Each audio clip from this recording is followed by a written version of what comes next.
Hey tribe, how are you? I am very excited to bring you this video today. I'm talking about all of the curriculum and plans that I made in the fall. We're now halfway through the school year, and now I'm going to share with you what curriculum worked, what didn't work, what I pulled, what I added in, and how it's okay to be flexible and make changes halfway through the school year. All right, so I'm a little warm, you guys. Sorry if I look a little sweaty.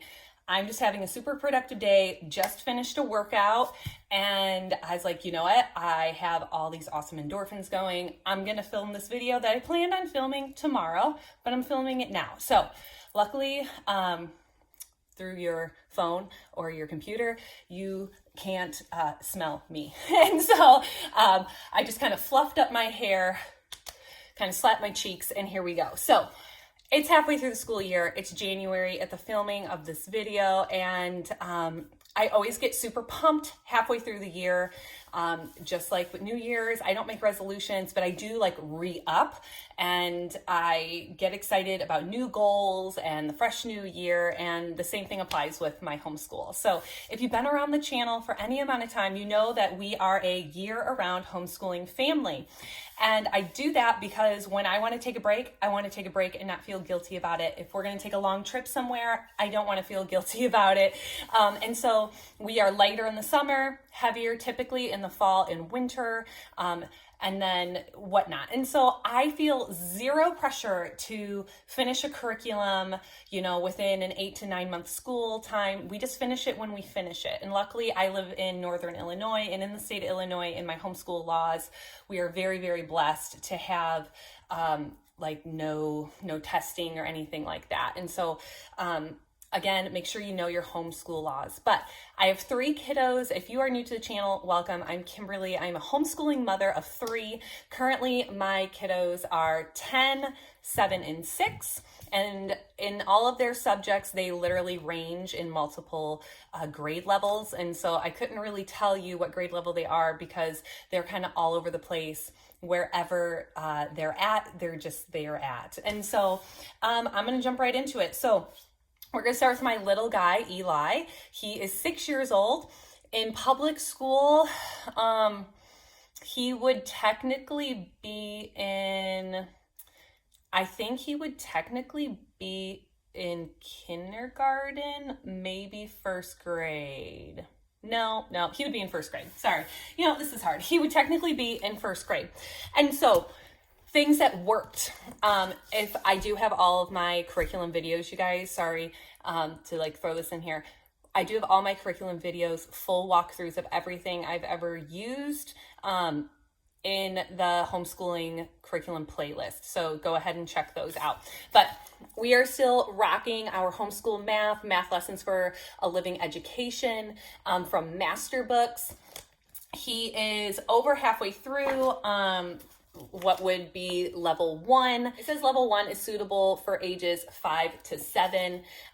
We love it. Quick, easy.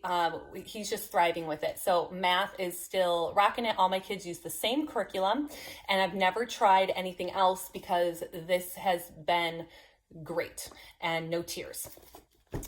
Something that we stopped using, and not because we didn't like it. It was the progressive phonics that was 100% free online that I have shared in my curriculum video. Still highly suggest it if you're looking for something 100% free, super duper gentle.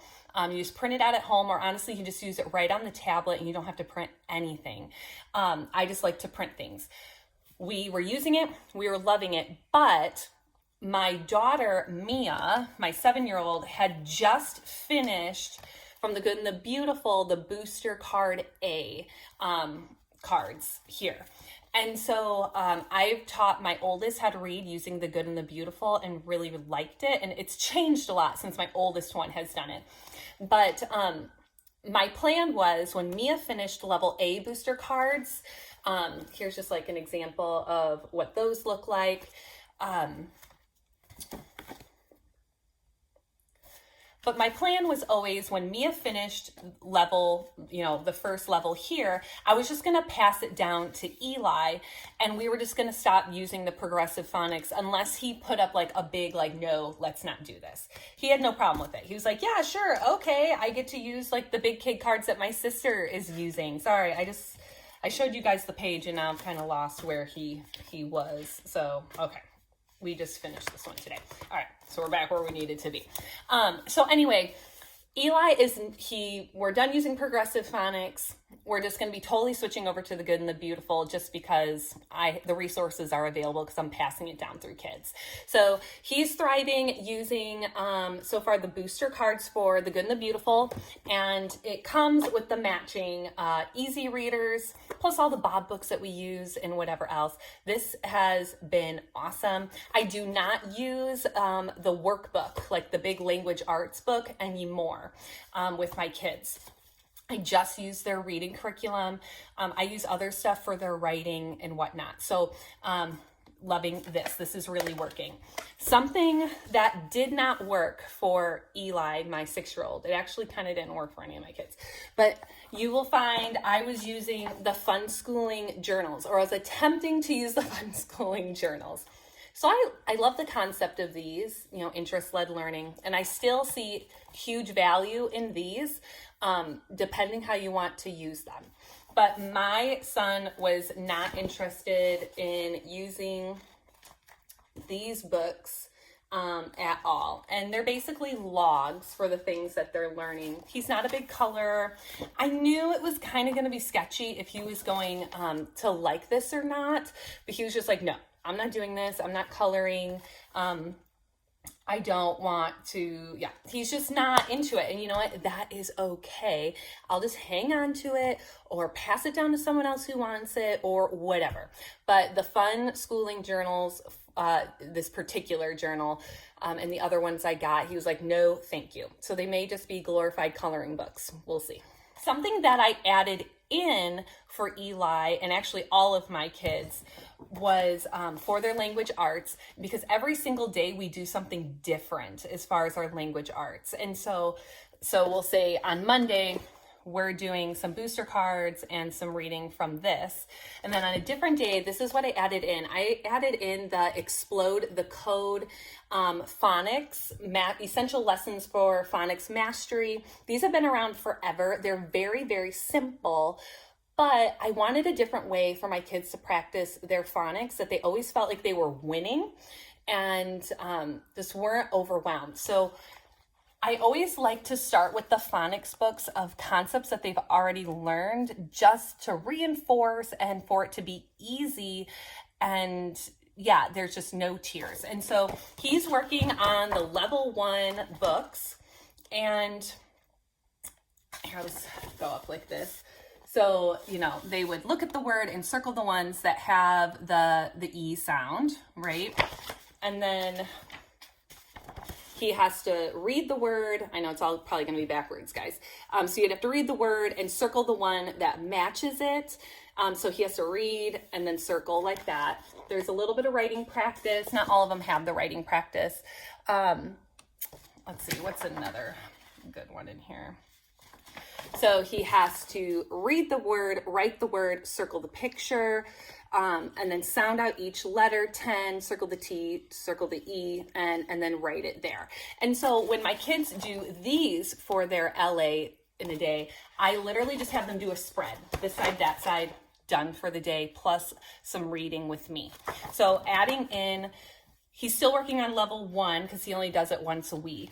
But then there's 1.5 for slightly different, but easier, level 2. It goes like all the way up to level 8, I believe. Yeah, it goes all the way up to level 8. So I just bought these 3. We're going to be working through all of this until we're done with it, along with our the good and the beautiful. So that is what is working. What didn't work with my 6-year-old little guy, Eli.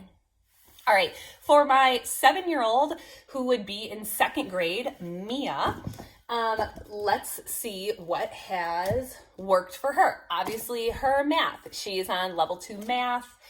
She's about halfway, slightly more than halfway through the level 2, suitable for 6 to 8-year-olds. And, you know, she is not my math kid. I've come to realize my first one and my second one, or I'm sorry, my oldest and my youngest. Oh, I got something in my eyeball. Sorry, guys. So my oldest and my youngest are very math adept. Like, it just comes really natural to them. Poor Mia has my math brain, and it just takes a hot second for it to sink in. And so she's working through it. It's just, I can tell it's going to take a little bit more time to master things than it is going to be for my oldest and my youngest. But we're still loving this. She always wants to do math first. All my kids, everyone's like, don't start the day with math, like all the homeschool moms. No, I let my kids choose what subject they want to work on, because I only teach math in LA in my home formally, along with like our table time enrichment stuff. And then we go to a co-op for everything else. So I let them choose. You want to do math? You want to do language arts? What do you want to do first? My kids always choose math. So this is still working wonderfully. Also, what is still working wonderfully is the Good and the Beautiful booster cards. So I bought like the formal ones here. This is level A, but I decided to print out myself level B on some cardstock. They're exactly the same. It's just bigger. So she's moved on to the B's, and we're working on it. We're loving it. And then instead of buying the box of booster books like I have here, I decided to just print them out myself. They didn't print quite correctly, which is kind of a bummer, but honestly, it doesn't matter. So we've just been chugging along. You know, they kind of printed like this, which is kind of awkward, but honestly, I don't care because it is what it is, and she can still read it, and she doesn't care. So the Good and the Beautiful booster cards are working great to teach my kids how to read. And again, I'm not using the LA workbook that goes along with it. I just don't see the point in it with all the other stuff that we are doing. I just want the reading materials. So this is still working great as well. Again, just like my little guy, what did not work, she really wanted it to work though, was her fun schooling journal. She loves princesses and ballerinas, and she was so excited to start this. We have a paper in here for August 17th. She really wanted to do this. She wrote her name in there, 7/2023 in here. And, you know, she was starting to do some stuff, and, you know, she colored it a little bit. She did like the little logic puzzles. And then like one day I was like, okay, you're going to have to like watch a movie, or you're going to have to try to figure this out on your own. Or I know she's only 7. We're going to have to read some books. I don't know. She just had an epic meltdown, and she's like, I don't want to do this. And, out went this book, and I was like, you know what? It's fine. If it's not flowing with the way our brain works, or maybe it's still too independent led, because I do understand that young kids need more structure. They need more one-on-one time with the parent. That's not a big deal. Like, this isn't gonna break the bank. It's not a big deal. And so I'm just gonna put it aside. It says it's for ages 6 to 9. Reading, writing, spelling, math, science, art, and logic for ages 6 to 9. But I will say, just because I've used these with my oldest, I do feel that, you know, it is more close to like 9-year-olds, 10-year-olds, even though it says 6. So every child is different. So the fun schooling, learning tree books, it didn't work out for her. But just like with my little guy, what I did add in, besides that, is some Explode the Code phonics mastery for her as well. She's on 1.5, which is very easy for her. And I just grabbed the 2. But yeah, I have like all levels for her. And I plan on having my kids do these all the way through level 8. And so she's been doing really, really good with this, reading the word, circling it, writing it. Her writing here was really messy. I'm not really happy with how bad that writing is, but oh well. it is what it is. But yep, she's got to do a spread a day. And this has helped her a lot with her spelling, which I'm not a big pusher of spelling. That is not a hill I'm willing to die on. But it gives her a lot of confidence with her letter sounds. All right, and for my oldest, Eden, my 10-year-old, she is still chugging along. She's on level 5 of her math program, and she's doing good. She's doing good with it. There is one more level of math lessons of a living education, level 6, and I looked at it when I was at the homeschool convention back in March. I'm not totally sure I'm willing to invest into the level 6. I would like to look at it again. I may or may not go to the same homeschool convention again in March. It comes with this huge teacher's manual plus this huge book. I know you can get video lessons and things like that. It's just she's so independent. Like once she hit level 4, I basically have zero involvement in her math with this, which is awesome, unless she has a question. And so when I saw the teacher's manual and like the big book, I was like, I really don't want to get involved if I don't have to, because I have 2 younger ones behind her. And so I'm still feeling that out. If I do make a change, you guys will know right away. I do have an idea of what I want to change to after she's finished level 5. I'll keep all the other kids on this book, but CTC math is online and I've heard fabulous things about it. And so, yeah, if I do make a change, that's what I think I might change to. And of course, I'll let you guys know if I do. But as of right now, the level 5, suitable for ages 9 to 11. It's working really well for my 10-year-old. Eden did finish the reading booster card C. She is she was my first one I ever taught to read. And I do really feel like I pushed her to read too early. And so I'm taking an extremely gentle approach with the other 2. Excuse me. Yes, I'm taking an extremely gentle approach with the other 2. And so just finished the booster card C, and with the booster card C, she had to read this book, Wesley and the Wolves and Molly and the Falcon. So this was really cool that we did together, that I really like, where, let's see, I'll just kind of open a page here. It's where, again, you can purchase the books. I decided to just print them for free.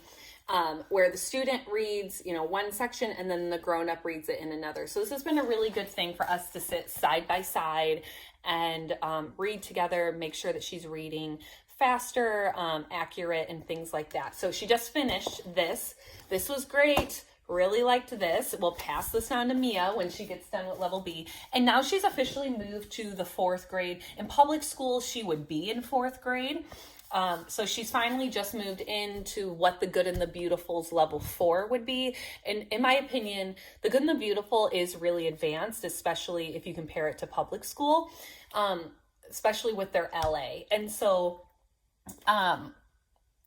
I could care less what level my kids are on as long as they're always making steady progress. So we literally just started this today. Timothy in the 10th floor, the level 4 has 3 or 4 novels.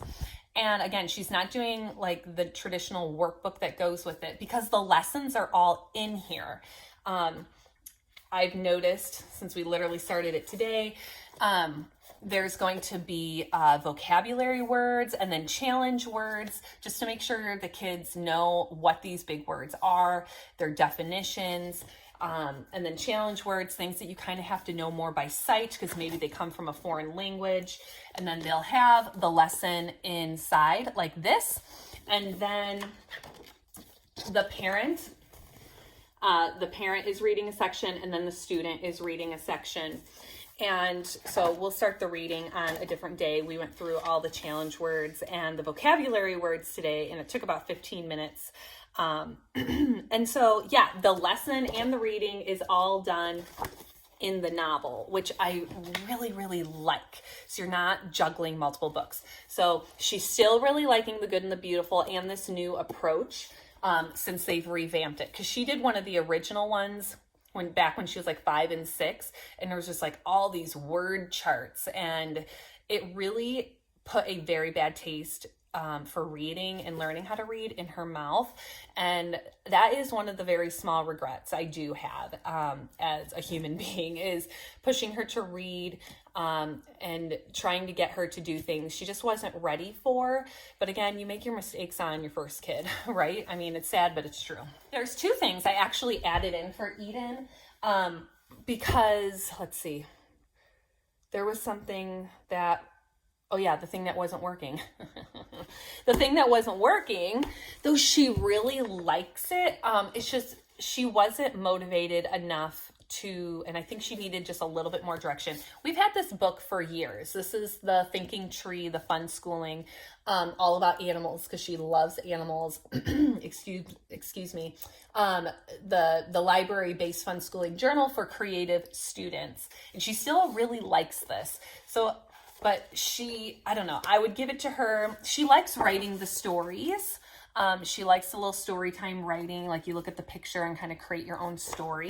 She does like doing that. But she doesn't, really, she's not really interested in the backyard science. She likes the drawing stuff that's in here, but it just isn't enough. And she does a lot of cursive with our morning handwriting. So on occasion, she does grab this and she'll, do like the story stuff when she's just not in the mood, but it's very, very few and far between. I would say once a month, if not once every 2 months. So this kind of isn't working, but I still just keep it around just in case she's in the mood to use it. So I kind of just pulled this out all together since it wasn't working for all the kids. And so in replacement of that, one of the days she just does, like 20 minutes of shared reading with me where she just reads to me, and that will be her LA for the day. And then she'll do the good and the beautiful on another day. And then on, let's say Wednesday, the 3rd day of the week, she's going to be doing her Explode the Code. She's on book 5. And then I do have 6, 7, and 8 all ready to go for her since they go up to level 8. So she's really been liking this because she loves how fast it is. So I have Eden do 2 spreads in level 5.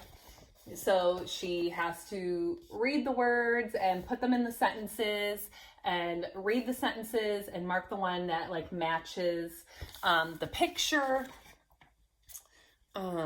Again, doing different phonics stuff, and just because she is my struggling reader, she's gotten so much better, but this has just boosted her confidence in reading and breaking things up. And not everything has to be so rigorous and monotonous in homeschool. So we added this in. This is really working. All 3 kids like it. Occasionally my little guy's like, oh, it's boring. I'm like, yeah, but you get down with it really fast and you do a really good job. So it is what it is, And then another thing, I found building language power. I found this in my local library book sale. And I was going through it, and it is a school book, like a traditional school book with lessons. And it was written by nuns, Catholic nuns. I'm Catholic, full disclosure, if you're new and don't know. It was written by 3 nuns, and in Illinois, actually, River Forest, Illinois. And it's copyrighted in 1962, at least this particular. So, I mean, it's not going to have like diversity and things like that in it. You can tell just by the cover that it's really old fashioned. But as I was looking through this, I was really, I love how it's written on the child's reading level for the grade. I'm assuming this is 3rd grade because it's level 3. And yes, it's more of a traditional approach, but I'm extremely eclectic in my resources and how I like to present things to my kids. If something's not working, I'm really quick to just try something else and try to figure out what works for my kid. I'm not a purist in any, ideology or anything like that when it comes to homeschooling. And so as I was going through here, I was just really impressed by the things that they were, introducing to the kids and how they were doing it. And again, because this is written on Eden's reading level, she can literally do this alone without my help at all. And so we literally just started this, and I'm starting her on 3. I ordered level 4, thriftybooks.com. It's a used online book website.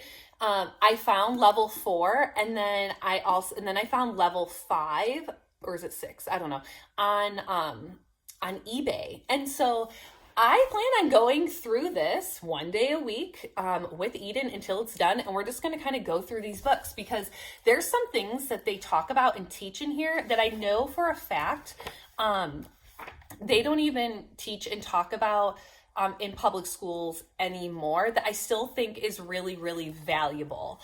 And obviously, because this was written by nuns, they talk about God in here, and I just really liked it. It was sweet, simple, easy, not threatening. It gives really great writing practice and conversational practice in here, and I see value in this older resource. So I am adding Building Language Power. See if you can find copies at a local bookstore, like used bookstore, eBay, thriftybooks.com. But yeah, so we'll be starting with level 3 with this. And finally, you guys, off the top of my head, I don't have it with me, but my table time resources I always use. We use The Good and the Beautiful for handwriting. Always a double thumbs up. Have never used anything else. Has worked phenomenal for my family. I added in this year for the first time Art Masterpieces. This is the childhood collection by Catholic Heritage Curricula. Don't feel threatened that it says Catholic, because it doesn't talk about God at all. It's just the website and the curriculum company that creates it. And so we've been doing this like every other day to every 3 days to add into our table time, along with our memorization and whatnot. That's been working awesome. So the kids have been loving, they get their own. I ordered 3 sets of their art prints, and so no one has to share a picture. I think it's really important that if you're going to do a picture study or art study, that your kids don't have to share the picture that they're looking at, because there's so much detail and you don't want any fighting or anything like that. So this is the very last painting I just ordered this morning. The next one we're going to be doing, which is paintings from nature. But this particular one is childhood collection. So all the paintings have children in them. And I've just really, really liked it tells you the name of the artist, when it was painted, and a little poem, a little bit about the artist, about the picture, little art story there, and then a little bit of the art theory. And then if you want to do some discussion ideas or an extension activity, you can. I've just really, really liked it. And the kids really liked it. And it's short and sweet. I think it's under like their kindergarten, 2nd grade, but that's not, who cares? It doesn't have to be super duper in depth. And the paintings are beautiful. It's on really great paper. And this is just, this has been a hit. And so again, I ordered the next one already this morning. So it'll be here hopefully in a week or 2. But this was a great hit in our homeschool, along with our continued memorization, handwriting, and, playing some classical music and things like that at the table. So I hope you found value in this video, you guys. I want to know what has worked for you guys, what curriculum's working for you, what curriculum was not working. Give this video a thumbs up, share it with a friend if you feel that it would be helpful. And again, I wish you blessings in your homeschool journey. And if I can help you in any way, feel free to email me or comment below. I will talk to you guys soon. Bye-bye.